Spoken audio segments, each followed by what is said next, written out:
To add a comment, highlight text by clicking and dragging your cursor over a section of material.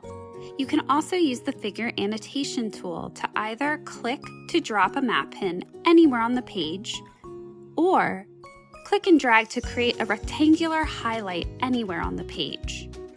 A comment bubble will appear on the right sidebar. Type out your comment and press enter on the keyboard or click submit. Perusall also gives users the ability to customize comments. This gives users the ability to have more fun and elevate their ideas or opinions through social learning. Make a comment or certain phrases stand out with the options to bold and italicize your text, change the color of the font, and the text background.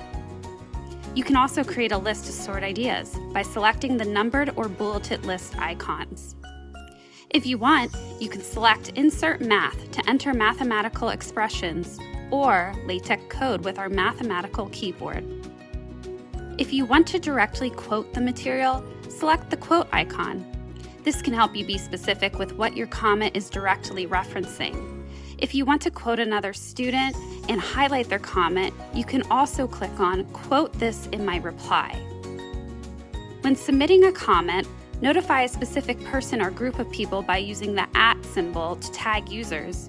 A drop-down will appear with options to @ everyone in the course or specific people in the conversation. You also have the ability to respond with GIFs and emojis by selecting the two icons here.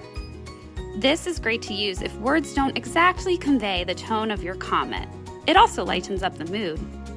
If you would like to reference a video or image or website that is not a part of the Perusall material, click on one of those icons here to insert the specific item.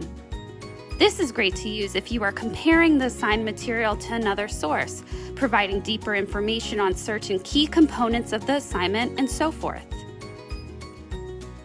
If you want to collect opinions from peers, definitely try using the poll feature here. If you're typing in a language that doesn't read from left to right, you can also select the right to left icon. If you would rather speak your comment as opposed to typing it out, click on the microphone icon to enable dictation. This will add text as you speak. It's super efficient. If you prefer for your classmates to not know that you submitted a comment, you also have the ability to make a comment anonymous by clicking this icon here. To edit a comment after it's been submitted, double-click on it. To delete a submitted comment, click on the trash can icon beneath it. But please note that a comment cannot be edited or deleted if another user has responded to the original comment.